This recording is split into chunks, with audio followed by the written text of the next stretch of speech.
En este video vamos a cubrir una serie de temas especiales. Estos son una serie de temas individuales que se presentan a la hora de realizar investigaciones. Entonces no caben en ninguna categoría en concreto, sino que en realidad son ligeras profundizaciones sobre temas que ya hemos cubierto. Por ejemplo, los efectos de las escalas de los datos sobre los estadísticos de mínimos cuadrados ordinarios. O sea, ¿qué es lo que ya hemos visto hasta ahora? Hemos visto, por ejemplo, qué sucede con los estimadores de mínimos cuadrados ordinarios cuando cambiamos las unidades de medida de la variable dependiente y las variables independientes. O sea, no tomar los logs de estas variables, o sea, log o nivel log o log nivel, sino dividir o multiplicar por constantes. Y lo que vimos es la interpretación de las betas. Por ejemplo, lo que hemos visto es que si multiplicamos y por una constante c, entonces las betas se multiplican por sc. Si multiplicamos una variable independiente xj por una constante c, entonces beta j se divide por sc. Y si dividimos, entonces el beta j se multiplica por sc. O sea, dada por ejemplo una regresión simple, tomemos una regresión simple como esta. Supongamos que ya corrimos la regresión, ¿no es cierto? Entonces y ajustado, o sea sombrero, es igual a beta 0 sombrero más beta 1 sombrero por xy.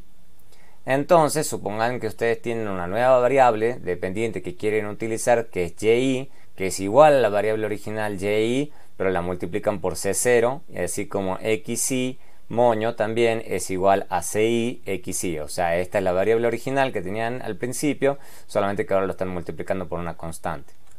Entonces, ¿qué es lo que tienen? ¿Cuál sería la correspondencia? Básicamente, beta 0 moño es igual a c0 beta 0 sombrero. O sea, es la misma, solamente que la están multiplicando por esta constante. Y obviamente, eso obviamente porque acá entra únicamente c0. Pero en el caso del regresor xy, en cambio beta 1 sombrero se multiplica por cc0. Estamos haciendo las dos cosas al mismo tiempo, estamos haciendo ambas. Entonces se va a multiplicar por c0 y se va a dividir por c1. Entonces, ¿qué pasa con los errores estándar? Si hacemos esto, que ya lo sabíamos, ¿qué pasa con los errores estándar, los estadísticos T, F, intervalo de confianza? O sea, ¿qué pasa con todo lo inferencial que acabamos de cubrir? Bueno, lo que la intuición claramente le debería decir es que no va a pasar nada. Eso tiene sentido, o sea, no puede ser que ganemos mayor precisión simplemente haciendo este juego con una serie de constantes, sería un poquito extraño. Así como también modificar los errores, los estadísticos. Lo que va a ocurrir entonces, que si por ejemplo nosotros estamos tocando las beta 1, las nuevas beta 1 moño, simplemente van a estar multiplicadas por esta constante dividida en esta constante, y el error estándar también, entonces el estadístico T va a quedar idéntico. De la misma forma los F y los intervalos de confianza, todo va a quedar igual. Entonces no cambia nada en términos inferenciales, o sea, tocar la unidad de escala entonces tanto de la variable dependiente como la independiente no cambia nada en términos inferenciales. Ese es el mensaje. Vamos a ver un ejemplo. Vamos a ver por ejemplo en esta base de datos que esto es beer weight igual a beta 0 sombrero más beta 1 sombrero, los cigarrillos, y beta 2 sombrero y el ingreso familiar. O sea, esto que está acá, beer weight, es el precio de un bebé al nacer en onzas. En onzas, eso va a ser importante. Y los cigarrillos es el número de cigarrillos fumados por la madre durante el embarazo por día. Este es el número de cigarrillos. Y FAMINC va a ser el ingreso familiar anual en miles de dólares. Entonces vamos a estudiar cómo se comporta esta regresión si cambiamos las diferentes unidades de medida. Lo vamos a ver con esta base de datos beerweight.dta. Bien, entonces en esta regresión partamos de la regresión inicial que les mostré recién. Entonces hagamos reg beerweight contra 6 FAMINC. Entonces tenemos esta regresión, todo muy bien, esto es lo que corre. Recuerden que esto está en onzas, entonces por ejemplo, y esto es número de cigarrillos promedios fumados al día. Entonces, por ejemplo, ¿qué es lo que me estaría diciendo? Que por ejemplo, que en promedio un cigarrillo adicional reduce en onzas el peso al nacer de los bebés en 0.47 onzas, 0.46 onzas. .46 onzas y es altamente significativo con un T de 5.06. Algo parecido ocurre con ingreso familiar, que está en miles de dólares. Entonces me dice que si se aumenta en una unidad, o sea, $1000, el peso al nacer está correlacionado con 0.09 mayor peso en onzas, en el peso al nacer. El T que está conectado con esa estimación es de 3.18, que significa que es altamente significativo también. Entonces supongamos que ustedes quieren jugar un poquito con la unidad de medida. Entonces empecemos por ejemplo con la de la variable dependiente, y supongan que en vez de onzas ustedes quieren que eso esté en libras. Entonces afortunadamente ya hay una variable que es lbs, beer weight, pero acá al final le ponemos lbs, eso es en libras. Y resulta que las libras son sencillamente las onzas dividido en 16. Dividido en 16. Entonces, ¿qué es lo que eso significa dada la discusión teórica que tuvimos recién? Que todos estos coeficientes son los mismos coeficientes iniciales, simplemente que dividido en 16. Lo verifiquemos. Entonces, tomemos este coeficiente, lo copiemos y pongamos, por ejemplo, display. Este coeficiente lo divido en 16. Fíjense que da exactamente igual a este coeficiente. Bueno, quizás no exacto por un tema de redondeo, pero da muy parecido. Fíjense, nos fijemos también con el ingreso familiar, va a pasar exactamente lo mismo. Entonces tenemos esto, copiar, display, dividido también 16. Entonces claramente nos da exactamente el coeficiente que esperábamos. Bien, eso ya lo sabíamos, pero observen también que los estadísticos T y el nivel de significancia, claramente, eso no ha cambiado para nada. Es lo mismo. Y lo que obviamente cambia un poco es los intervalos de confianza, pero eso es únicamente porque las unidades de medida de los betas son diferentes. Entonces claramente ahora estamos utilizando esto, pero entonces significa que este intervalo, el límite inferior, es sencillamente este límite inferior, simplemente que dividido en 16. Lo veamos también. Display, dividido en 16. Da exactamente el límite inferior aquí. Y lo mismo va a ocurrir con este y este. Entonces es lo mismo. O sea, en términos inferenciales, al final del día nos queda exactamente lo mismo. No conforme con eso, también fíjense, el R cuadrado aquí es este y tiene este valor.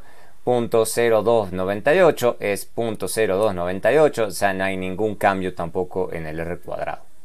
Entonces todo queda igual, todo queda igual.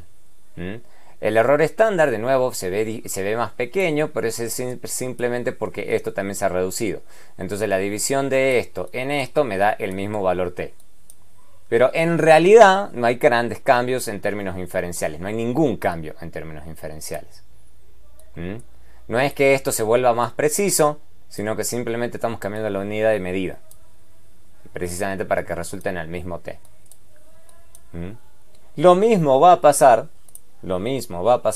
si en vez de jugar con la variable dependiente, jugamos con alguna de las variables independientes. Entonces volvamos a la regresión inicial, pero en vez de 6 le vamos a poner pax. Pax, esta variable pax, es sencillamente este 6 dividido en 20. O sea, ¿qué es lo que estamos haciendo? En vez de tomar cuántos cigarrillos ha fumado en promedio por día, es cuántas cajetillas de cigarrillo ha fumado por día. Y dado que lo estamos dividiendo en 20, ¿eso qué nos está diciendo? Nos está diciendo sencillamente que va a ser el mismo coeficiente de antes, solamente que multiplicado por 20. ¿Eso qué significa? Que si tomamos este coeficiente inicial y lo multiplicamos por 20, porque recuerden que la variable está dividida en 20, nos va a dar exactamente el coeficiente de interés. Y fíjense que sin embargo hago ese cambio, no hay ningún problema. Obviamente va a cambiar un poco exactamente también por 20 el coeficiente, el standard error. También va a ser lo mismo. Por 20. nos da este valor. Precisamente para que al final del día el t sea exactamente el mismo, la significancia estadística y también los intervalos de confianza también están multiplicados por 20. O sea, todo lo que ha cambiado es respecto de esto. Pero fíjense que todo lo demás se mantiene exactamente igual. O sea, esto es lo mismo que en la regresión inicial, exactamente igual. Exactamente igual. El r cuadrado no ha cambiado. Entonces nada cambia en realidad, digamos, en términos inferenciales. Entonces es todo muy parecido. De hecho es idéntico, solamente que multiplicado multiplicado o dividido por las constantes que sean de nuestro interés. Entonces claramente la consecuencia de esto es que la intención de esta multiplicación o división por ciertas constantes únicamente es a los fines expositivos, pero inferencialmente hablando no cambia absolutamente nada.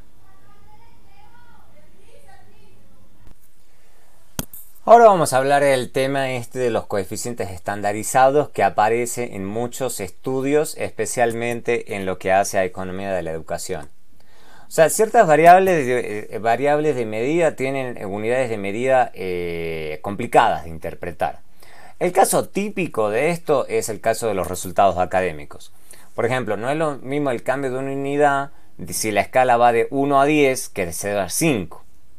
Una solución a esto obviamente es utilizar una desviación estándar. Eso es lo que vamos a ver. O sea, por ejemplo, acá, digamos, pasar de 1 a 2 no es lo mismo que pasar de 1 a 2 aquí. Esa es la idea.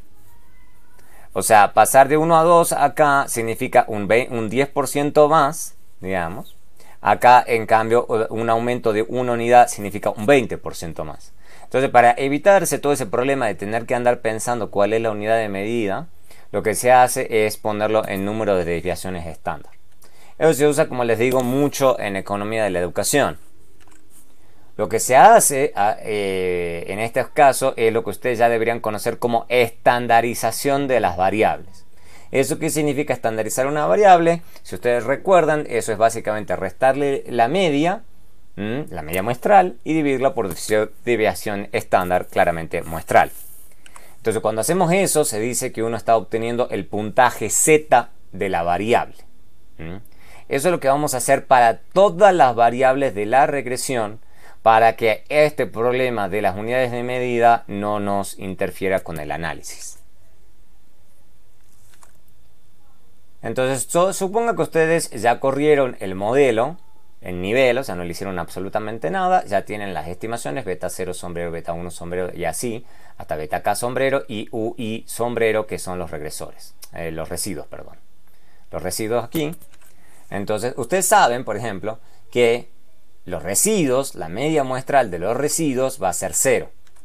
Entonces, si ustedes hacen esto, o sea, básicamente le están restando 0, porque esto es 0, entonces hacen este trabajo. O sea, ¿qué es lo que le están haciendo? Le están restando la media muestral a y, la media muestral de x1, la media muestral de x2 y así sucesivamente. Ahí no les cambia nada. Ahí no les cambia nada. Pero si adicionalmente nosotros tenemos acá la desviación estándar muestral de y, así la vamos a denotar. Y además tenemos obviamente la desviación muestral de ¿qué? De 1, de x1. Tenemos la desviación muestral de x2, y así sucesivamente hasta la desviación muestral de xk. Entonces ya a esto le aplicamos una transformación adicional, que es esta. Podemos escribir del lado izquierdo, lo dividimos en la desviación muestral de y, sombrero, y acá ya nos queda, fíjense, precisamente lo que hacemos es dividirlo acá, a todos los coeficientes, por la desviación muestral de y, pero para que precisamente la transformación acá de xi1 menos x1 barra me quede ya esta variable estandarizada, obviamente está dividida en sigma 1 sombrero. Si lo estoy dividiendo también lo tengo que estar multiplicando para que me quede igual. Entonces fíjense que ya me ha quedado acá y ya me ha quedado esto estandarizado. Y acá sigue apareciendo beta 1 sombrero, beta 2 sombrero, esta transformación acá debería ser 2, perdón, y acá también hasta acá. No debería ser 1, sino 2 y acá k. Entonces ya así sucesivamente hasta acá también obviamente el residuo, pero como el residuo no lo voy a estandarizar, sino que lo voy a dejar así como está.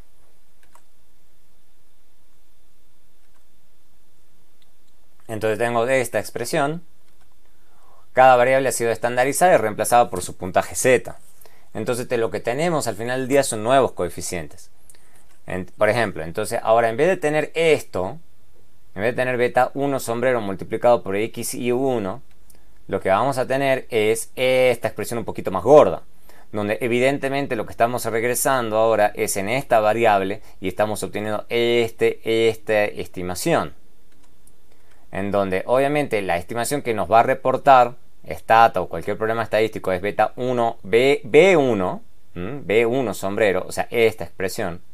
Y el z, o sea, nuestra variable que es de nuestro interés, que lo que vamos a hacer es, fíjense, la variable original menos la media muestral, acá, x1 barra, dividido en sigma 1 sombrero. Entonces, esto es lo que al final del día nos va a reportar. Pero por eso hay que tener en claro qué es lo que nos está diciendo. Porque nos puede ocurrir, por ejemplo, que llevemos a cabo una investigación y no tengamos en claro cuál es la equivalencia en una de esas entre el B1 sombrero y el beta 1 sombrero. Bueno, acá se nota claramente cuál es la equivalencia entre esas dos estimaciones que querramos hacer. Depende cuál querramos utilizar, o beta 1 sombrero o B1 sombrero, pero es importante tener en claro la equivalencia entre los dos tipos de estimaciones. Entonces tenemos esto. Entonces lo que primero que se deberían dar cuenta que llama un poquito la atención es que el modelo estandarizado no tiene intercepto. O sea, cuando ustedes corran esto, lo que va a pasar es algo muy sencillo. O sea, ustedes lo pueden correr a esto con o sin intercepto. Bueno, si lo corren con intercepto no pasa nada, digamos. Lo único que va a ocurrir es que les va a dar altamente no significativo. Por cómo funciona esta transformación, precisamente todo queda sin intercepto. Eso es todo, digamos. Entonces, ¿cómo que la gente reescribe esto para que quede un poco más corto? Es de esta forma. Entonces, en muchos papers dan por supuesto que ustedes entiendan esta transformación. Entonces lo que hacen los autores es directamente mostrarles esto. Entonces es importante tener en claro cuál es el mecanismo que está detrás, cuál es la transformación que el autor está haciendo. Porque precisamente lo que está interesado el autor no es beta 1 sombrero, sino B1 sombrero. Porque es la transformación, digamos, para obtener coeficientes estandarizados. Donde, por ejemplo, acá vamos a tener Z1 y B1 sombrero, como lo acabo de explicar anteriormente. Pero es importante que ustedes tengan en claro eso. Entonces esos BJ sombrero, o sea, todos estos B, este B que está acá, esos se llaman coeficientes estandarizados o a veces les llaman coeficientes beta, pero para mí eso es confuso porque precisamente acá está beta. Entonces decir que esto es un coeficiente beta, dado que es una transformación del beta, me parece un poco extraño. Entonces yo prefiero llamarlo coeficiente estandarizado, pero puede ocurrir que algún autor le llame coeficiente beta. Bueno, es lo mismo, es lo mismo. Entonces, ¿por qué la gente hace eso? Muy sencillo, por el tema de la interpretación. O sea, lo que me dice es que si x1 se incrementa en una desviación estándar, entonces y, fíjense que no está transformado, y sombrero cambia en B1 sombrero desviaciones estándar. Eso es lo que a la gente le gusta. O sea, lo que estamos haciendo es medir todo en términos de desviación de estándar. O sea, desviación de estándar de la variable independiente contra desviaciones de estándar de la variable dependiente. Esa es la idea. O sea, la idea es que no estamos utilizando las medidas originales de las variables, sino midiendo todo en respecto del número de desviaciones estándar de las variables. La otra ventaja, y esa también es una ventaja que sirve mucho en economía de la educación, es que toda la variable ahora está medida en la misma unidad, entonces comparar los coeficientes es más relevante. O sea, porque antes, con las otras medidas, ustedes tienen que andar pensando en qué unidad de medida está medida cada variable para hacer la interpretación que corresponde. En este caso, como todas tienen la misma unidad de medida, uno puede decir que el coeficiente de mayor magnitud se puede interpretar como el más relevante o por lo menos el que tiene el mayor impacto. Entonces, eso sí resulta súper útil, digamos, súper útil. Pero obviamente, Otra consecuencia importante, porque precisamente fíjense que no estamos haciendo ninguna cosa muy extraña, estamos sencillamente restándole la media y dividiéndola en la desviación estándar. Bueno, eso no nos va a cambiar nada en términos de significancia estadística. O sea, si hacemos todo este procedimiento, vamos a obtener la misma significancia estadística que la que pudiésemos obtener al comienzo antes de esta transformación. O sea, los estadísticos T, por ejemplo, van a ser los mismos en ambos casos. Entonces, inferencialmente no les cambia nada, pero sí les da una serie de formas de interpretación mucho más útiles en muchos contextos. Por eso es que este tema es muy interesante y muy relevante para muchos estudios que uno quiera hacer o que a uno le toque leer. Entonces, por ejemplo, vamos a ver cómo se procede a implementar este procedimiento con esta base hprice2.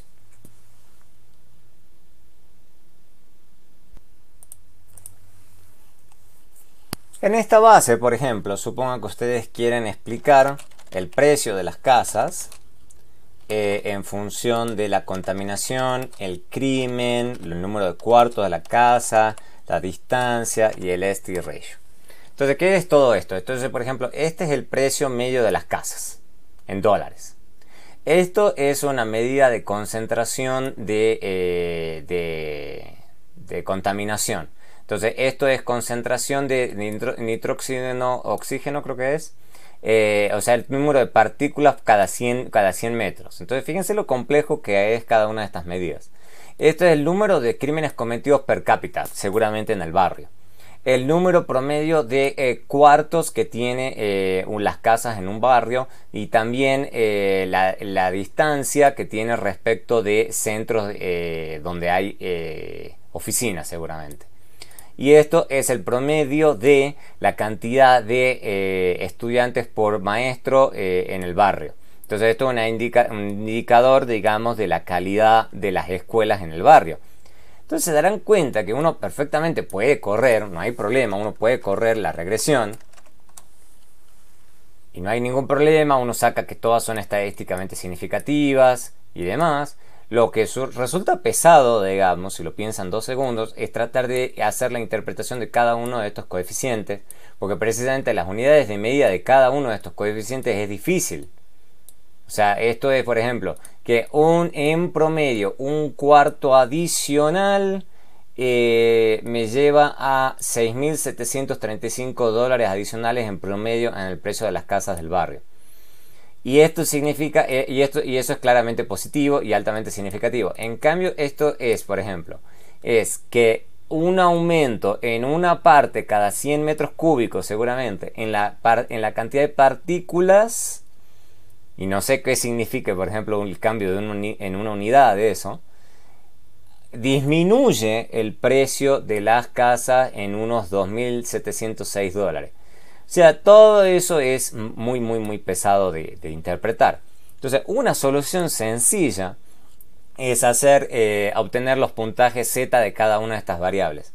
Afortunadamente eso es muy fácil de hacer en Stata, no hace falta hacerlo manual, sino que hay una cosa que se llama EGEN en Stata, que le pone, por ejemplo, Z-Price, por ponerle algún nombre para que se note.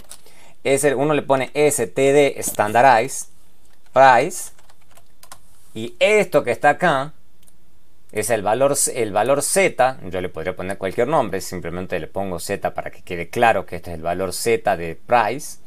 Y este sí es el comando, que esto sí no le puedo cambiar. Esto sí es le estoy diciendo que es estandarice la variable price.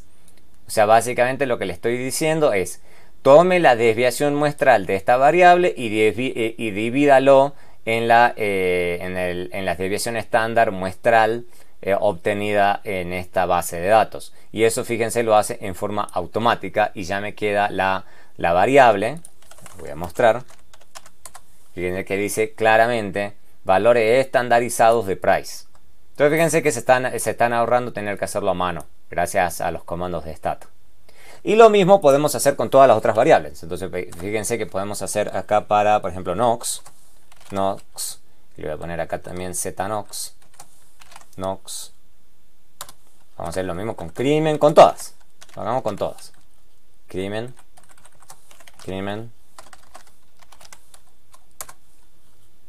Rooms.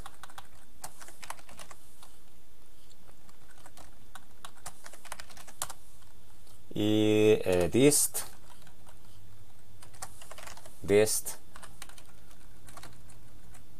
st ratio. Ok, entonces, perdón, entonces acá hacemos una pequeña corrección, listo. Entonces ahora sí, yo le puedo poner la misma regresión. La voy a volver a correr para que se vea clarita cómo cambia la cosa. Entonces le pongo z, z, z, z, z, z, zdist. Perdón, una cosa que está mal. Entonces esto es lo que típicamente a uno le ocurre. Drop esto que está acá, esto que está acá. Entonces ahora sí voy a hacer correctamente. Entonces esto es ztest, y acá st ratio, también st ratio. Ahora sí, fíjense que todo vuelve a dar con los mismos t, exactamente los mismos t, el mismo nivel de significancia claramente. Lo que ha cambiado claramente son los coeficientes. Ya no tienen estas unidades así todas gordas y raras y difíciles de interpretar, sino que ahora tanto la variable dependiente como las independientes están todos en sus valores z. Entonces eso es interesante porque creo que me está diciendo, por ejemplo, esta de la contaminación, que es más fácil. Me dice que un incremento en una desviación estándar en la contaminación baja en 0.34 desviaciones estándar el precio de las casas en el barrio. Eso sí es muy útil.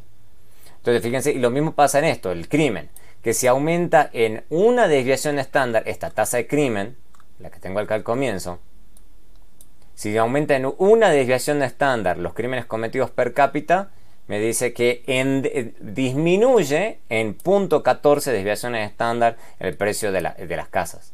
Y así sucesivamente. Por ejemplo, fíjense, este me dice 0.51, 0.23, 0.27. Y no conforme con eso, la gran ventaja, como les digo, es que esto me da, por ejemplo, este es el valor más gordo, el valor más grande de todos en valor absoluto. Entonces claramente, ¿qué me está diciendo? Que en términos de desviaciones estándar, un incremento en una desviación estándar en el número de cuartos tiene el mayor impacto en términos de número de desviaciones estándar sobre el precio de las casas, que eso tiene sentido.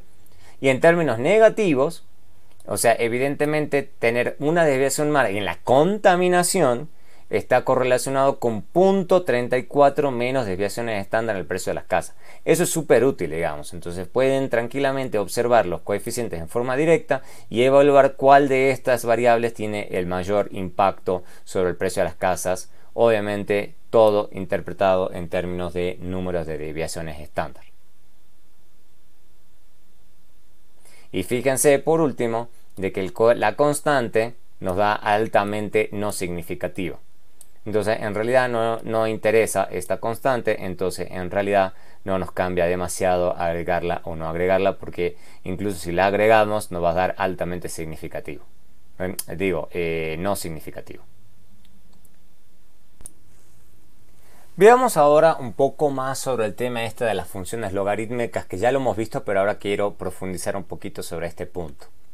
O sea, lo que hemos visto, por ejemplo, hasta ahora es el tema del log nivel de la beta, que puede interpretarse como una semielasticidad. Como veíamos, por ejemplo, en el caso de educación, habíamos dicho, bueno, lo que típicamente se hace es tomar el logaritmo del salario y regresarlo en educación, entonces los retornos a la educación, que ante un cambio, por ejemplo, en los años de educación, eso significa, por ejemplo, 9.5% más de salario. Eso está muy bien. Lo que sucede es que hay que tener un poquito de cuidado, digamos, si tenemos que nos da unas betas relativamente grandes. Por ejemplo, si nos da 0.30, o sea, 0.30. Entonces hay que tener un poquito de cuidado y hay que utilizar una fórmula que es esta. Ya les voy a explicar el por qué. Ustedes dicen, pero ¿por qué? Esto me suena un poquito sofisticado tener que utilizar toda esta fórmula. O sea, ya vamos a ver que eso no implica que reportar esto esté mal, ¿ok? Sino que si lo que queremos es un cambio exacto en el cambio porcentual de Y tenemos que usar esta fórmula. ¿Por qué? Lo veamos rápidamente, digamos. Eso es simplemente hacer una tablita. Entonces, supongan que ustedes tienen acá el beta. Y supongan que a ustedes les dio 0.04. Entonces, si ustedes utilizan esta fórmula, eso le va a dar 4.1%.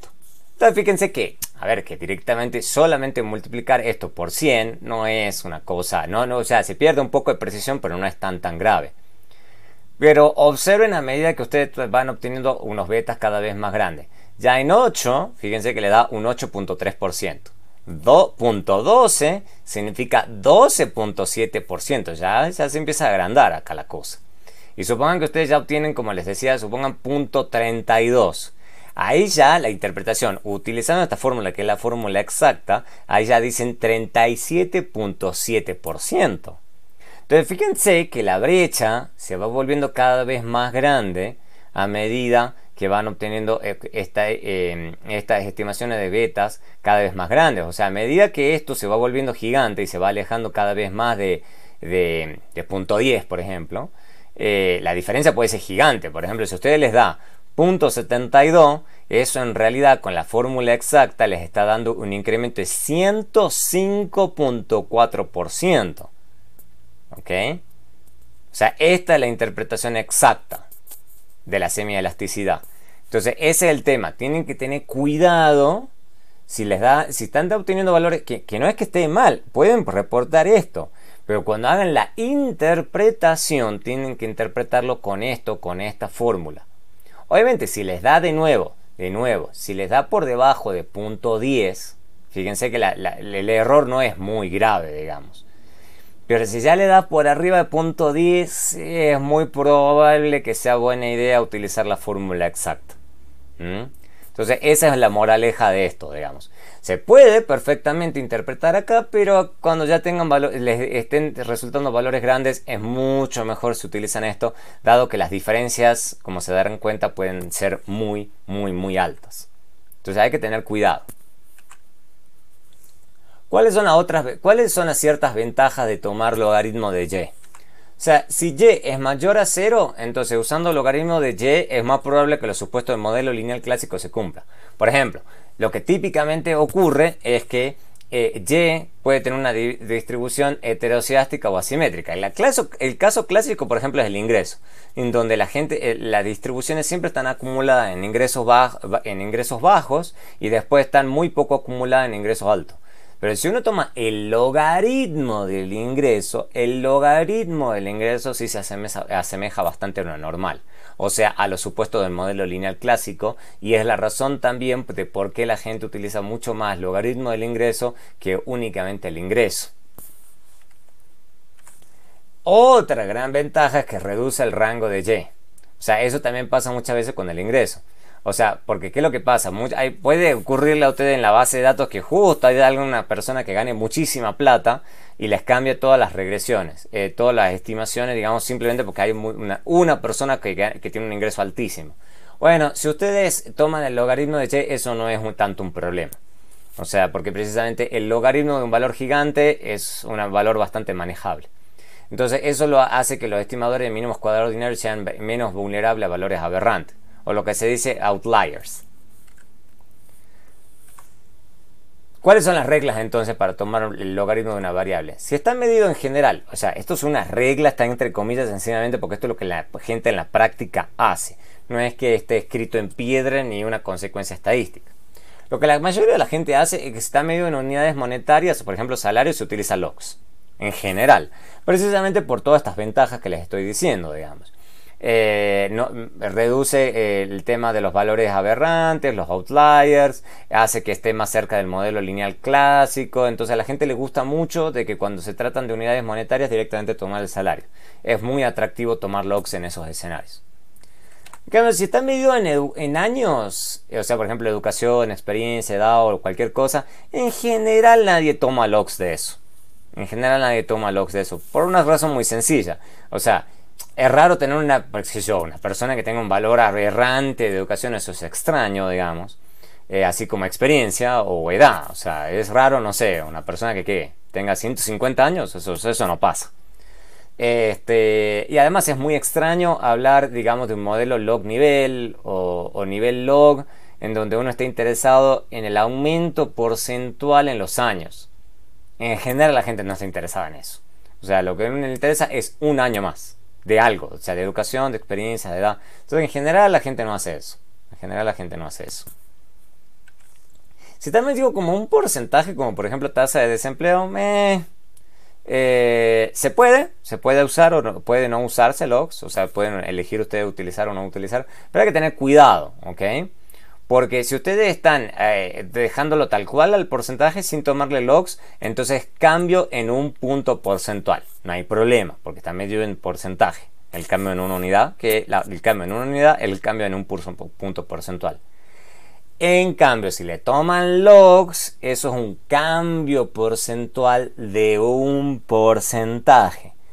Entonces se vuelve un poco pesadito hacer esto. Hay contextos en donde quizás a ustedes les resulte interesante lo último, pero es importante tener cuidado. Hay que tener cuidado con eso. Hay que tener mucho cuidado. Se puede, pero hay que tener mucho cuidado.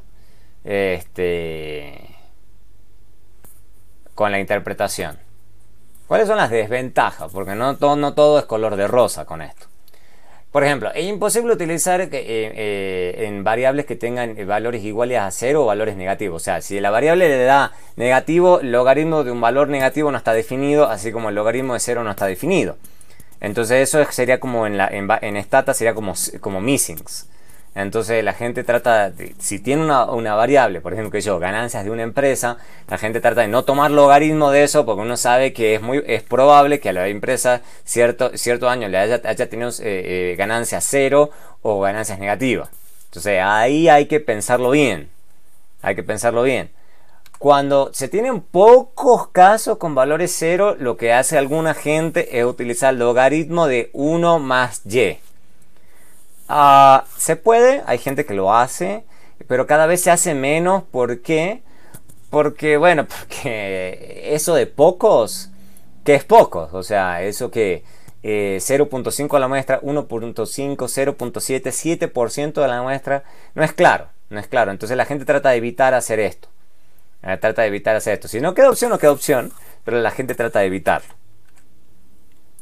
La otra desventaja es que si queremos hacer predicciones, porque fíjense que nosotros en general estamos interesados en el efecto marginal de las variables, o sea, en el beta 1 sombrero, pero si por ejemplo en lo que en realidad estamos interesados es en predecir, o sea, en función del modelo, predecir log de y sí es más difícil que predecir y. Entonces obviamente si ustedes están interesados en predecir, quizás tomar logs no sea lo mejor. Y tampoco es correcto comparar los r cuadrados de una regresión que es logaritmo de y versus utilizando solo y. ¿Okay? Porque las variables dependientes obviamente son diferentes. Entonces ustedes están explicando la variación muestral de logaritmo de y versus la variación muestral de y. Entonces son dos cosas absolutamente diferentes. Entonces no hay que hacer tampoco esa comparación. Entonces eso son toda una serie de desventajas que tiene tomar logs y tiene sus ventajas y desventajas. Entonces lo importante es que ustedes tengan en claro, dado el contexto en el que estén haciendo su investigación, si deberían aplicar o no deberían aplicar logs. Vamos a hacer un par de menciones nada más respecto de los modelos con términos cuadráticos. Este tipo de modelos ya lo hemos visto, o sea, donde básicamente lo que hacemos es que la variable dependiente y no dependa únicamente de no dependa solamente de x, sino que además le agregamos x y x al cuadrado. En este caso, el B1 no tiene una interpretación parcial, eso ya lo sabemos, digamos. Es un poquito más complicado ahora. Sabemos que ahora vamos a tener que el efecto parcial de x, como es una derivada parcial por definición, ahora tenemos beta 1 y beta 2 aquí, como el efecto parcial de x en y. Entonces ahora ese efecto parcial ya no depende solamente de x, sino que ahora depende de beta 1, beta 2 y x. Depende de las tres cosas. ¿Okay? Ya no es solamente beta 1, eso es lo que tenemos que tener en cuenta. Pero adicionalmente, eso ya lo sabemos, lo que también podemos estar muy interesados es en qué signos tienen beta 1 y en qué signo tiene beta 2. Eso tiene sus razones de ser, o sea, y eso viene de cálculo, digamos. O sea, dependiendo de eso, depende la forma que van a tener nuestros Y ajustados. ¿A qué me estoy refiriendo? Por ejemplo, si beta 1, ¿ok?, es mayor a 0 y beta 2 es menor a 0, entonces sabemos que la forma de la curva va a ser esta. Va a ser cóncava hacia abajo. ¿Mm? Entonces eso es lo que podemos querer capturar y queremos quizás estimar. Podemos estar equivocados, podemos querer hacer otra cosa, podemos querer hacer esto. Bueno, y en este caso lo que estamos buscando es que el beta 1 estimado sea negativo y el beta 2 sea positivo. ¿Ok? O sea, si no nos da eso, digamos, o sea, si no nos da estos signos, entonces significa que esto está mal. Entonces deberíamos en una de esas repensar la ecuación. Pero por lo menos eso pueden ser cosas bien interesantes. Enseguida vamos a ver por qué. Por ejemplo, en el caso que ya hemos hablado un poco, es por ejemplo que a veces podemos estar interesados en un valor crítico, digamos. Esto es por definición el valor crítico de la función. Esto es básicamente el punto donde esta derivada, que está aquí, esta de acá, esta derivada, se vuelve cero. Eso puede ser interesante, digamos. O sea, por ejemplo, que ya hemos hablado en una clase de esto, es la famosa escala mínima eficiente. O sea, donde decimos si el Y es el costo medio de la función de producción, Q es la cantidad de producción de la firma, y además entonces podemos calcular el Q estrella. Eso va a ser nuestra escala mínima eficiente. O sea, eso es el punto en donde esta función de costo medio alcanza su mínimo. Y eso a uno le puede resultar muy interesante. Puede que en una de esas obtengamos un valor que no sea interesante, pero uno a veces está interesado en este tipo de cosas que pueden o no ser. Bueno, lo que a alguna gente le gusta hacer es tratar de capturar el efecto que otra variable independiente puede tener sobre el efecto parcial de una variable. ¿Qué significa esto? Lo que eso significa básicamente que la persona está pensando un modelo tan sencillo como este. Y acá tenemos el precio, por ejemplo, de las casas, y podemos pensar que el precio de las casas depende en forma clásica de los metros cuadrados cubiertos, los cuartos que tiene la casa y los baños. Pero adicionalmente en una de esas pensamos que el efecto de los cuartos no solamente depende de los cuartos en sí mismos, sino que en una de esas dependa de cuántos metros cuadrados cubiertos tenga la casa. Entonces hacemos esta interacción, fíjense que es básicamente multiplicar los metros cuadrados por el número de cuartos. Entonces si uno toma la derivada parcial de esta expresión, obviamente siempre suponiendo que uno cambia, obtenemos esta expresión. Entonces, ¿qué es lo que significa esto? Que ahora el efecto que tienen los cuartos sobre el precio de las casas ya no depende únicamente de los cuartos en sí mismos, eso es solamente beta 2, sino que depende del número de metros cuadrados que tenga la casa, obviamente más este efecto parcial de interacción. Ese beta 3 que está ahí, eso es lo que se denomina efecto interacción. Lo que vamos a hacer ahora es un ejemplo con Stata utilizando la base ATTENT, que la idea va a ser calcular este modelo que está aquí. Vamos a buscar estimar este modelo, donde esto básicamente es el rendimiento escolar, digamos, ya lo vamos a demostrar. La idea es estimar todo este modelo bien complejo, donde fíjense que ahora tenemos términos cuadráticos de cada variable y además una interacción. Entonces, por ahora nos vamos a concentrar únicamente en esta interacción, tomando la derivada respecto de attendance rate, esto es la asistir a clases.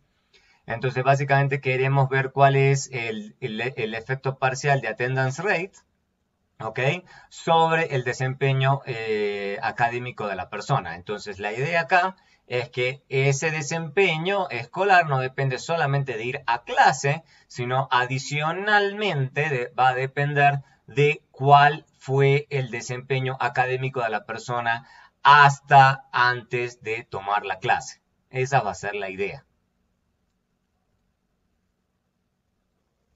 Bueno, acá tenemos la base ATTENT, la que habíamos mencionado recién. Esta base ya la hemos utilizado en otras ocasiones, digamos. lo que vamos a hacer es tratar de explicar el rendimiento académico en función de diferentes variables. Esta es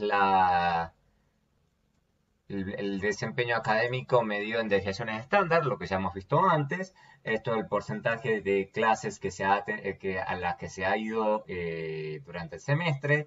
Este es el promedio académico antes de tomar la clase y este es el puntaje en el examen estandarizado ACT, una especie de saber 11. Entonces lo que hemos hecho hasta ahora era un modelo muy sencillo, en donde decíamos, bueno, lo que podemos hacer es correr una regresión sencilla como esta. No hay ningún problema, es totalmente válida, acá la interpretación es sencilla, pero como les decía, bueno, supongamos que uno quiere volver a esto un poquito más complicado. Bueno, se puede perfectamente, entonces por ejemplo podemos querer introducir pre-GPA en términos cuadráticos. Lo que vamos a hacer es utilizar una notación acá, con la siguiente forma en Stata. Ya les voy a explicar el por qué. Esto es para poder utilizar unos comandos especiales. Entonces, acá Stata lo que está haciendo básicamente es correr pre-GPA y pre-GPA al cuadrado. O sea, toda esta notación es básicamente pre-GPA multiplicado por sí mismo.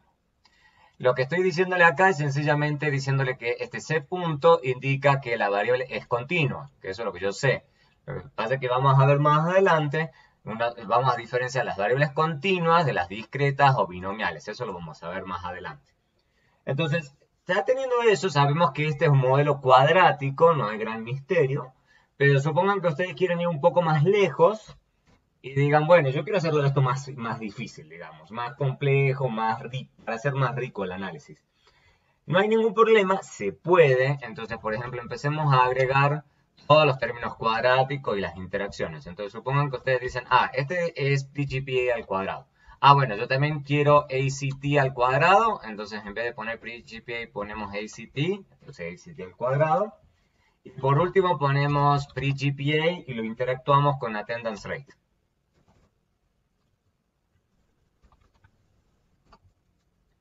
No hay ningún problema, se puede, fíjense, corre sin ningún problema. Esto es básicamente pre-GPA al cuadrado, esto es ACT al cuadrado y esto multiplica pre-GPA por attendance rate. Entonces fíjense que corre. La única parte que ya hay que empezar a tener cuidado al hacer este tipo de análisis es que fíjense que ya la significancia estadística nos ha cambiado bastante. ¿Okay? Los p-values se han incrementado. Pero eso tiene que ver precisamente con lo que ya hemos visto durante la clase, con la correlación entre regresores. Entonces, en estos modelos hay que tener un poco cuidado porque hay que saber que claramente, por ejemplo, este attendance rate está muy correlacionado con esta variable, obviamente por construcción. Así como también esta variable con esta variable. Así como esta variable con esta variable. ¿Entendido? Entonces tengan cuidado. Tengan bastante cuidado a la hora de querer hacer interpretaciones, digamos, de significancia estadística cuando ustedes están utilizando modelos tan sofisticados. Porque la correlación entre variables, entre regresores, es muy alta. Entonces, obviamente, eso les va a subir los p-values de las pruebas T. Entonces lo que deberían hacer en realidad es, por ejemplo, hacer una prueba F, por ejemplo. Supongan que ustedes dicen, bueno, quiero hacer una prueba F de attendance rate contra esta interacción. O sea, saber sobre si esa interacción con esa variable dependiente es estadísticamente significativa. Y fíjense que sí da. Entonces, estos son los casos donde, por ejemplo, uno debería utilizar una prueba F antes de sacar conclusiones. Eso por un lado. Por segundo lado, supongan que ustedes quieran sacar el efecto parcial de attendance rate. Bueno, lo que acabamos de estar viendo es precisamente de que eso va a ser un poquitito más sofisticado. Lo que hemos visto es de que precisamente lo que va a pasar es que va a ser un poco más difícil. O sea, este es el efecto parcial. Entonces no podemos leer solamente este coeficiente, sino que tenemos que leer este coeficiente con esta fórmula. Entonces hay que tener cuidado y obviamente fíjense que este efecto parcial depende del valor de pre-GPA que estemos utilizando. Entonces, ¿cómo podemos hacer eso en forma rápida en Stata? No es muy difícil, pero hay que prestar atención. Hay un comando que se llama margins. Para que calcule el efecto parcial de una variable hay que decir no solamente margins, sino poner coma, DI, DX, poner la variable a la que le queremos hacer el análisis de efecto parcial, o sea, attendance rate. Y además le tenemos que decir en qué variables, en qué valores de las otras variables lo queremos analizar. Entonces, por ejemplo, pre-GPA, y acá le ponemos igual a 0.5, 0.5, 4.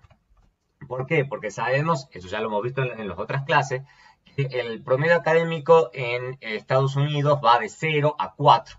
Entonces estos pueden ser valores interesantes, digamos, para analizar. Entonces, en un rango de valores, digamos, interesante. Entonces, fíjense qué es lo que hace, digamos. Me olvidé un paréntesis. Entonces, fíjense qué es lo que me muestra. Me muestra claramente acá el efecto parcial en cada una de las evaluaciones, ¿ok? Y acá precisamente me está diciendo, no es lo más cómodo, pero acá fíjense que está calculando, ya le voy a explicar qué es esto de los efectos marginales promedio. Entonces tenemos que está evaluándolo en pre-GPA con 0.5, con 1, 1.5, 2. Y básicamente eso es lo que está haciendo acá. Padre, yo sé que podría ser mejor como lo denota esta data, pero así está hecho. Entonces fíjense que lo que me está diciendo, que en los tres primeros valores, o sea, en estos tres primeros, me da un efecto marginal no significativo. Pero ya después, desde el 2 en adelante, fíjense que sí da significativo. Entonces, eso es como para tener una idea de que dependiendo de cuál sea el valor que tome pre-GPA, si nos va a dar unos valores de efectos marginales significativos o no significativos. Muy bien, lo que sabemos que con todos estos modelos cuadráticos, interacciones o bueno, u otras funciones lineales que a uno se le pueda ocurrir, lo principal que hemos visto es que los efectos parciales dependen de los valores de una o más variables explicativas. Eso es por lo que ya sabemos de cálculo y cuando uno toma de las derivadas parciales, cómo están definidos los nuevos efectos parciales. O sea, ya no es solamente el beta, sino en los otros betas multiplicados por los valores de otros regresores, ya sea el regresor en sí mismo, como cuando el x está al cuadrado, al cubo y demás, así como de otros regresores que puedan ser interesantes. Lo cual está muy bien, pero claro, eso tiene un precio obvio, digamos, que ya es complicado describir el efecto parcial de una variable con un solo número. Ahora recuerden que ahora tenemos que estarle mostrando al lector varios valores de los efectos parciales en función de los valores que toman los regresores. Entonces, lo que la gente ha diseñado para tratar de reducir eso a un solo número, es una medida muy popular que se llama efecto parcial promedio o efecto marginal promedio o en inglés average marginal effect. ¿Okay? A mí me gusta preferiblemente este nombre, AMI, y listo. Entonces hablamos del efecto marginal promedio a cualquier variable que sea de nuestro interés, sin importar qué tan complicado sea el modelo que diseñemos. ¿Cómo lo podemos ver? Es muy sencillo. Partamos del modelo sofisticado con todos los términos al cuadrático, acá, y la interacción. Bueno, y como recién, supongo que ustedes quieren analizar el efecto parcial de attendance rate y sabemos que esta es la fórmula correcta. ¿No es cierto?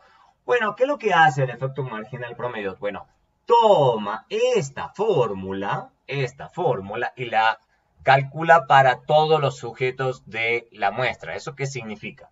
Entonces, que por ejemplo, que el efecto marginal promedio de attendance rate está dado por esta expresión es igual al beta 1 que teníamos recién, al beta 6 que teníamos recién, pero acá tenemos el pre-GPA barra. ¿Eso qué significa? Esto es en esencia la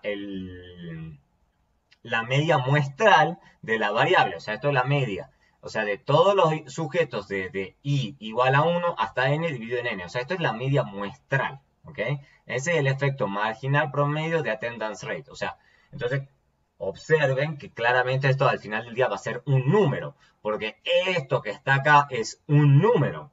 Entonces, un número que es beta 1 sombrero, un número que es beta 6 sombrero, por otro número. Entonces, toda esta expresión es un número.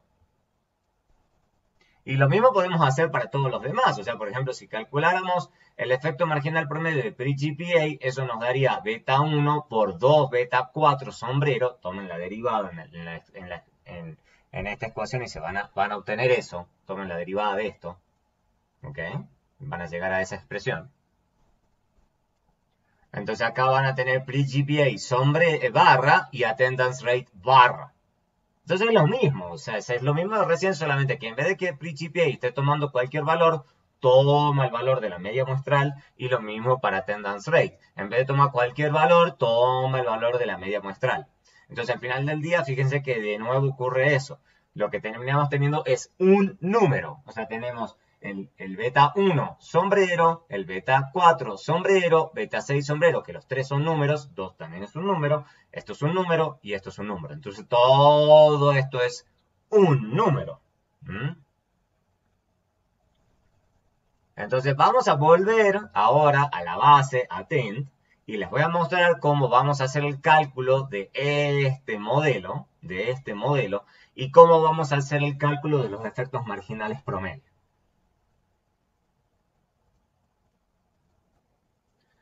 Muy bien, volvamos a este modelo que vamos a estimar. De nuevo lo tenemos que estimar con toda esta notación que suena un poquito rara, pero es la única forma en la que Margins calcula lo que necesitamos. Lo que habíamos dicho recién es que utilizábamos el Margins para calcular los efectos marginales en diferentes valores. Bueno, de la misma forma que antes habíamos utilizado este comando. Este es el comando que habíamos utilizado para que nos calculase los efectos marginales en estos diferentes valores. Bueno, lo que podemos hacer es también decirle no, en vez de que sea en diferentes valores, que se llame @mins. Ese es tan común los efectos marginales promedio que ya directamente tiene una opción que se llama @mins. Eso es en las medias. Eso es todo, eso es todo lo que significa. Entonces va a calcular, hace el mismo cálculo que antes, exactamente el mismo. La única diferencia es que fíjense que acá dice efectos marginales condicionales. O sea, condicional en el sentido que está condicional en las medias. Eso es lo único que está diciendo. Entonces lo que hace es calcular para todos los valores en sus medias, o sea, no solamente pre-GPA, sino todos, o sea, fija a todas las variables en sus medias, y calcula el efecto marginal promedio. Entonces, básicamente esto es una aplicación de esta fórmula que acabamos de ver. O sea, esto lo que está haciendo es básicamente utilizar esta fórmula. ¿Entendido? Esta fórmula que está acá. Entonces, y esto es lo que se ve acá. Entonces no hay ningún misterio. Pero de la misma forma que lo hicimos para attendance rate, uno puede cambiarle esto y ponerle, por ejemplo, pre-GPA. Y hace exactamente el mismo procedimiento. La única diferencia es que en vez de utilizar la fórmula para attendance rate, estaba calculando la fórmula para el efecto parcial de pre-GPA. O sea, en vez de calcular esta fórmula, está utilizando esta fórmula. Eso es todo lo que el programa está haciendo, sustituyendo acá. Eso es básicamente lo que Stata está haciendo. Entonces, esa es la forma en la que uno calcula los efectos marginales promedio cuando uno tiene términos tanto cuadráticos como interacciones. Cuadráticos o al cubo o a la expresión no lineal que ustedes más prefieran. Muy bien, vamos a hacer un par de comentarios respecto de este tema de bondad de ajuste y elegir regresores. Ya hemos visto varias veces a lo largo de la clase que elegir regresiones basado únicamente en el R cuadrado es mala idea. Por lo que ya hemos discutido varias veces, que podemos tener una regresión múltiple y a medida que le agregamos regresores, el R cuadrado va a subir. Entonces elegir regresiones en función de eso no es buena idea porque básicamente no importa qué tan inútil sea el regresor, digamos, el R cuadrado va a subir. Puede que en una de esas lo elijamos con el R cuadrado, pero como única vara para elegir regresiones es mala idea. O sea, especialmente porque nada en el modelo lineal clásico requiere que R cuadrado esté por encima de algún nivel. O sea, Fíjense que en ningún momento estamos hablando del R cuadrado en todo lo que hicimos de la derivación de tanto del teorema de Gauss-Markov como para hablar de que en el modelo lineal clásico, cuando ya agregamos el supuesto de normalidad de los errores, hablamos de que también los estimadores de mínimos cuadrados ordinarios son los mejores estimadores, ¿cómo se llama? Insesgados. O sea, ni siquiera ya no hace falta que sean lineales. Y ahí no hacemos referencia a ningún valor de R cuadrado. Entonces podemos tener todas las mejores propiedades sin importar cuál sea el valor de R cuadrado. Pero ¿por qué en general a la gente sí le importa? Bueno, porque en general sí muestra cuánta variación muestral de Y puede ser explicada por los regresores. Eso es lo único que realmente está midiendo. Entonces, si en realidad no estamos muy interesados en el ensegamiento, sino más bien explicar mucho de la variación muestral de Y, puede que en una de esas R cuadrado sea útil. Quizás. Pero en realidad, o sea, tener un R cuadrado alto o bajo no tiene nada que ver con que se cumplan los supuestos, ¿ok? O sea, recuerden que los 4 primeros supuestos de regresión lineal múltiple garantizan que el mínimo cuadrado sea insesgado. Entonces, tener esto alto o bajo no importa, digamos, para tener cosas insesgadas. Por eso en general la gente no le presta tanta atención. Pero de nuevo, haciendo la acotación que eso depende de que ustedes estén realmente queriendo estimar cosas, los betas en forma insesgada. Si su idea es aumentar lo máximo posible cuánta variación muestral de Y explican, entonces puede que el foco de ustedes pueda estar en el R cuadrado. Entonces, el R cuadrado en realidad lo único que indica es que tenemos baja o una poca precisión para estimar beta J. Eso es lo máximo que podemos decir. ¿Ok? Eso es lo máximo que podemos decir. No decimos nada más que eso, que tenemos poca precisión para estimar el beta J. Pero en algunos casos, este es otro caso donde puede ser importante, y eso sí lo vimos cuando sacamos el estadístico F. Recuerden que el estadístico F podíamos escribirlo en términos de los R cuadrados.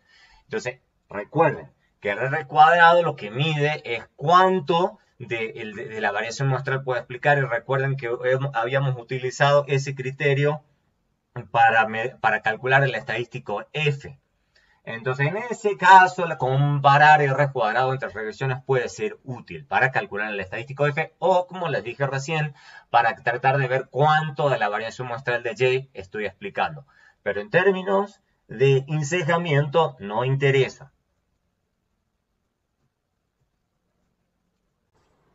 Muy bien. Ahora vamos a hablar del R cuadrado ajustado. O sea, cuando ustedes corren cualquier comando, Stata les va a reportar un R cuadrado ajustado. Fíjense acá, tenemos el R cuadrado ajustado, que es el que ya conocemos, y acá abajo está el R cuadrado ajustado, o adjusted R squared. Y fíjense que se parecen bastante. La pregunta que a uno le surge, ¿qué es eso? ¿Qué es eso del R cuadrado ajustado? No es una cosa súper difícil. O sea, recuerden que nosotros ya habíamos calculado que este era el R cuadrado que normalmente usamos. A ver, lo he dividido acá en n y acá va dividido en n para hacer una cosa más obvia, pero obviamente esto se cancelaría. O sea, supongan que ustedes definen de la siguiente forma, por un tema de notación, la varianza poblacional de Y y la varianza poblacional del término de error. ¿Ok? Con esta notación, sigma cuadrado Y, sigma cuadrado U, para que sea fácil de ver. Entonces, ustedes tranquilamente pueden calcular el ρ cuadrado, digamos, de la población, el R cuadrado poblacional, sería esto, ¿ok? Sería 1 menos la varianza de U, no del término de error, no de los residuos, dividido en la varianza muestral de la varianza poblacional, perdón, de Y. Esto es lo que supuestamente R cuadrado está estimando. Bueno, pero si eso es el caso, eso tiene sus problemas. Eso es lo que la gente dice. Porque fíjense que R cuadrado tradicional está definido de esta forma, ¿no es cierto? Bueno, pero sabemos cuando hemos derivado el estimador de la varianza de U, sabemos que esto es un estimador sesgado de la varianza de U. Eso ya lo hemos visto antes. Y podemos con el mismo argumento decir que este estimador también es sesgado para Y. Entonces, lo que la gente dice, bueno, deberíamos entonces utilizar, en vez de esto, que está acá, y en vez de esto, utilizar un estimador insesgado de U y de sigma U, de sigma cuadrado U, y un estimador insesgado de sigma cuadrado Y. Bueno, eso es precisamente el R cuadrado ajustado. O sea, en vez de utilizar la suma de los residuos al cuadrado dividido en n, lo dividimos en n menos k menos 1. Y acá es la suma total, ¿ok? De y, digamos, la variación muestral de y, dividido en n menos 1. Eso nos da el R cuadrado ajustado. Esta es la fórmula. Entonces hay una pequeña diferencia entre las dos fórmulas. Ahora bien, ¿por qué a la gente le puede parecer atractivo? Lo único atractivo en realidad que tiene es que impone una penalidad por cada variable independiente que agrega. Porque fíjense que acá tenemos n menos k. Entonces con cada variable adicional, esto le está penalizando a este R cuadrado. Entonces el R cuadrado usual, el original, recuerden que nunca puede bajar cuando agregamos una nueva variable independiente, o sea, un nuevo regresor. En este caso sí, esto puede que sí pase, ¿ok? Porque precisamente esto puede subir o bajar cuando agregamos una nueva variable independiente. Porque básicamente esto está bajando, pero esto puede subir o bajar. O sea, y esto, perdón, esto está restando, entonces esto se va a bajar. Entonces las dos se bajan, entonces puede subir o bajar este cociente. Ahora bien, matemáticamente se puede demostrar que esto es cierto. Si quieren, hagan el álgebra, no es una cosa súper difícil, uno puede llegar, es un poquito aburrida, pero uno llega. Esta es la relación entre R cuadrado ajustado y el R cuadrado tradicional. Este es el R cuadrado tradicional que nosotros tenemos. Entonces, esto nos muestra que claramente, o sea, fíjense, o sea, si n es pequeño y k es grande, o sea, el numerador es muy chiquito y k es muy grande, entonces la diferencia entre n menos 1 y n menos k menos 1 va a ser grande. Entonces ahí sí puede ser que haya una diferencia grande entre r cuadrado ajustado y el r cuadrado. O sea, en este caso, si n es pequeño y k es grande, entonces r cuadrado ajustado puede ser mucho más bajo que el r cuadrado. Bueno, muy bien, eso es en teoría, digamos. Lo que pasa es que, bueno, y en la práctica, ¿qué es lo que sucede en la práctica? Eso es la teoría. Pero ¿qué pasa en la práctica? En la práctica se puede reportar cualquiera de los dos r cuadrados. No hay ningún problema, muestren el que a ustedes más les guste. ¿Qué es lo que sucede en la práctica? ¿Por qué a la gente en general le da igual cualquiera de los dos? Bueno, porque en general n es mucho más grande que k. A ver, piénsenlo. En general uno tiene una base de datos que tiene, no sé, miles de observaciones y bueno, uno utiliza regresores, pero serán que 5 regresores, 10 regresores, 20 regresores. Pero, o sea, 20 regresores comparado con una muestra de 1000, obviamente es muy chiquito. Entonces, en realidad la diferencia entre R cuadrado ajustado y R cuadrado son bajitas, porque fíjense, este numerito que está acá, si n es muy grande en relación a k, entonces n menos 1 y dividido en n menos k menos 1 va a ser parecido, va a tender bastante a 1, digamos. Entonces la diferencia entre ambas cosas no va a ser la super diferencia.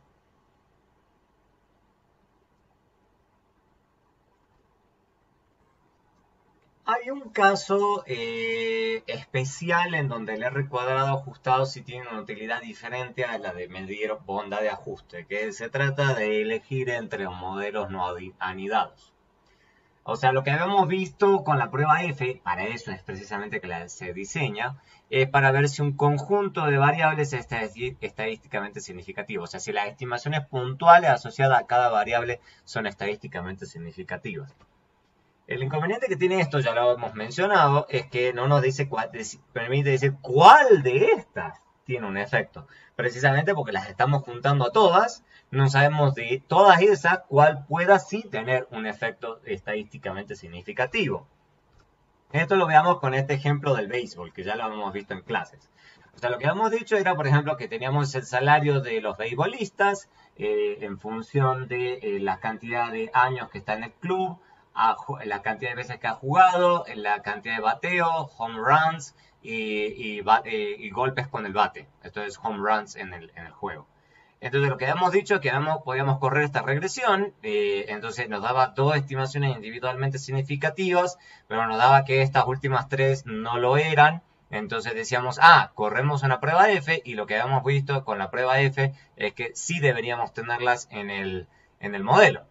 Pero no nos dice si en una de estas sí la deberíamos tener en la regresión. No nos dice eso la prueba F.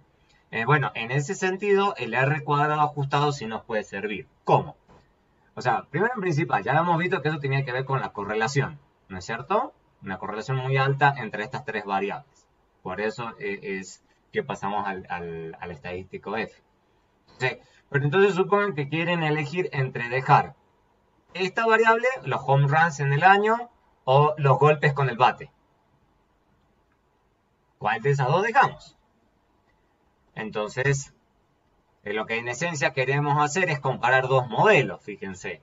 Lo que estamos haciendo es comparando este modelo, donde ponemos el logaritmo del salario contra años, juegos al año, golpes con el bate y home runs, contra este otro modelo, que básicamente estos son golpes con el bate, pero esto es golpes con el bate que terminan en home runs. Entonces básicamente lo que es exactamente el mismo modelo, solamente que en uno le estamos poniendo esta variable y en el otro le estamos poniendo esta variable. O sea, estamos cambiando una de las últimas variables. Eso que tenemos ahí se llaman modelos no anidados. ¿Por qué? Porque ninguno de los dos es un caso especial de la otra. O sea, fíjense que al final del día estoy cambiando una variable por otra. Pero no es que una sea un modelo especial de la otra. O sea, ¿cuál es el modelo clásico de un modelo anidado? Bueno, en la prueba F, precisamente el modelo restringido y el no restringido son modelos anidados, porque el restringido es básicamente un caso especial del no restringido. En el restringido tenemos todas las variables que son de nuestro interés, mientras que en el restringido estamos haciendo que un conjunto de las variables del no restringido sean todos ceros. Entonces, es un caso de anidados. En cambio, estos que están acá son no anidados, porque esta ecuación y esta ecuación no es ninguna de las dos un caso especial de la otra. Entonces, no confundirse. Una cosa es hablar de modelos no anidados y otra es hablar de modelos anidados. Corramos los dos modelos. Muy sencillo. O sea, corremos exactamente lo mismo y nos da lo siguiente. Tenemos log de salarios y acá le ponemos los home runs. Y en el otro caso lo que hacemos es cambiar el home runs por los bateos que terminan en home runs. Entonces fíjense que lo que vamos a hacer para elegir entre esos dos modelos es el R cuadrado ajustado. Eso es lo que hace este método. Entonces lo que vamos a elegir es de estas dos regresiones, cuál de las dos tiene el R cuadrado más ajustado. Entonces nos fijemos en la primera, da 0.6211, la segunda da 0.6226.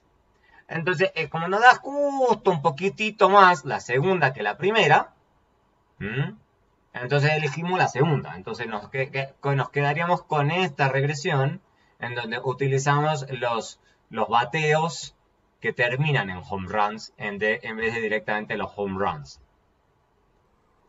Este va a ser el último tema que vamos a tocar respecto a esto de los temas especiales.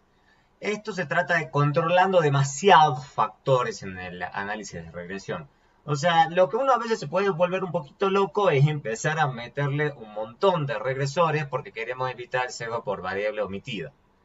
Pero incluso si estamos queriendo evitar el sesgo por variable omitida, hay que tener cuidado. No solamente por las cosas que se hemos charlado respecto a que podemos generar una alta multicorrelación entre los regresores, y eso pone en duda, nos genera un problema con los estadísticos T, y llevándonos a hacer estimaciones que quizás estadísticamente hablando nos den estadísticamente no significativos, sino que hay otro caso que uno debe considerar, que es, por ejemplo, cuando uno está queriendo estimar una cosa ceteris paribus. Veamos este ejemplo que es muy sencillo.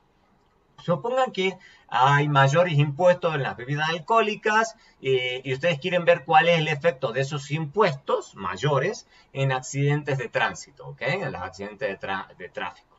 Entonces tienen las muertes ustedes de tráfico y lo que harían es Si supongan que ustedes tienen datos a nivel de ciudades, por ejemplo, entonces tienen, por ejemplo, dentro de las ciudades o de los departamentos, por ejemplo, pueden ser los departamentos de Colombia, entonces ustedes tienen el total de muertes en carreteras por cada departamento. Y lo que ustedes tienen también es cuántos son los impuestos, por ejemplo, a bebidas alcohólicas en cada departamento. Eso está muy bien y eso es entonces ustedes están interesados realmente en este beta 1. Pero claro, además de eso, ustedes deberían agregar otros ciertos controles que tienen todo el sentido del mundo. Por ejemplo, ¿cuántos kilómetros de carretera tiene el departamento? ¿Cuánto es el porcentaje de hombres? Porque está comprobado, por ejemplo, que los hombres son menos cautos para manejar. Entonces, eso tiene un efecto sobre la mortalidad, así como también el porcentaje de individuos que tienen entre 16 y 21 años, que también es otro grupo demográfico que tiende a incrementar el número de muertes porque no tienen cuidado al manejar. Y así uno agregaría toda una serie de controles. La pregunta que uno se hace es, bueno, ¿qué controles deberían estar acá? Además de los que son más o menos razonables. Bueno, hay uno que a uno se le puede ocurrir, digamos, es, por ejemplo, esta es la tasa de impuestos, son los controles. Supongan que ustedes tienen, por ejemplo, el consumo de cerveza. Consumo de cerveza per cápita. Lo cual está muy bien y ustedes piensan, digamos, que eso es un buen control, porque precisamente ustedes dicen, ah, bueno, el consumo de cerveza per cápita tiene que estar muy relacionado con el número de muertes. Entonces, ustedes dirían, ah, es un buen control. Pero hay que tener cuidado, digamos. Este es el número de cervezas consumidas per cápita. Pero beta 1, que es lo que realmente a ustedes les interesa, este beta 1, lo que ustedes quieren calcular es el efecto parcial de los impuestos. O sea, es un efecto ceteris paribus, el que ustedes están queriendo estimar.